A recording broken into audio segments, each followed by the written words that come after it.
এই কুয়ার মধ্যে কে যেন পায়খানা করে তারপর হচ্ছে এই পাথরগুলা দিয়ে তারপর চলে গেছে।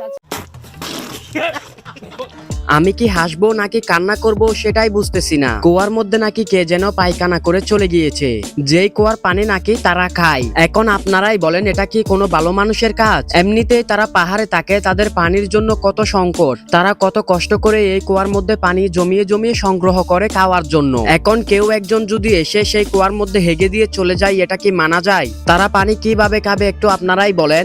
আমার মতো অ্যাটিটিউড নিয়ে আমি চলি না, আমারটা তখনই দেখবেন। এখানে আর দেখার কি আছে? তুমি তো সবকিছু দেখিয়েই ঘুরে বেড়াচ্ছ। যার জীবনে আমার মধ্যে একটা নোয়াখালী আছে, তার জীবনে প্রত্যেকটা দিন ঈদের দিনের মধ্যে খুশি থাকবে। ইস রে, বিশ্বাস করেন রাসেল ভাই, এই নোয়াখালীটাই আমার জীবনে সবচেয়ে বেশি দরকার। যদি একবার পেয়ে যাই এই নোয়াখালীরে আমার জীবনে, আমার জীবনটাই ধন্য হয়ে যাবে। হঠাৎ করে আমার এক্স ফোন দিয়ে বলল আমার লাইফে কি ব্যাক করা যায় না।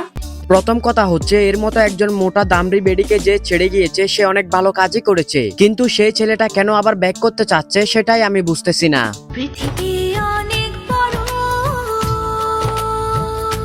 হ্যাঁ, আসলে পৃথিবী অনেক বড়, কিন্তু এরগুলা কেন এত ছোট ছোট সেটাই আমি বুঝতেছি না।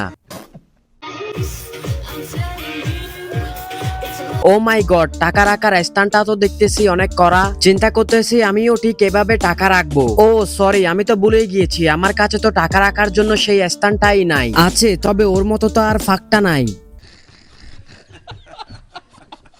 যার জন্মে ঠিক নাই সে আবার আমাকে থ্রেট দেয়। আরে আপা, কে আপনাকে কি বলেছে? আপনি শুধু আমাকে একটু করে বলেন, সেই হালারে আমি দেখে নিব।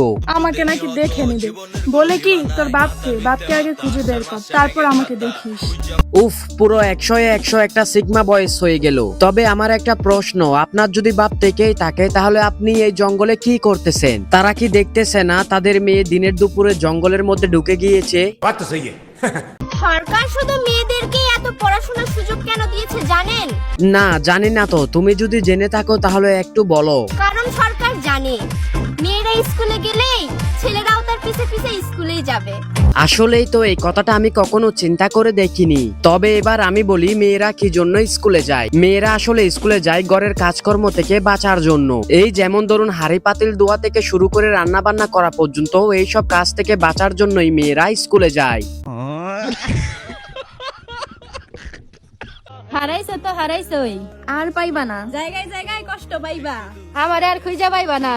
ইস রে, এত সুন্দর সুন্দর পরীগুলাকে কে ছেড়ে চলে গিয়েছে? কোন হালাই এত সুন্দর সুন্দর পরীগুলাকে ছেকা দিয়েছে? এত সুন্দর পদ্মাশীল নারীগুলাকেও কি কেউ ছেড়ে চলে যেতে পারে? তুমি আমার কি দেখে প্রেমে পড়েছো? এখনো তো দেখিনি, দেখার জন্যই তো প্রেম করতেছি। একদম ঠিক কথাই বলেছে, এখনো তো দেখি নাই, দেখার জন্যই প্রেম করতেছি। ওই আর কি, শিয়াল মুরগির দান্দা। সো এই ছিল আজকের ভিডিওটা কেমন লাগলো সেটা আপনারা অবশ্যই কমেন্ট বক্সে বলে যাবেন। যদি বেশি ভালো লেগে থাকে তাহলে অবশ্যই চ্যানেলটা সাবস্ক্রাইব করে দিবেন। টাটা, বাই বাই, আল্লাহ হাফেজ, দেখা হবে নেক্সট ভিডিওতে।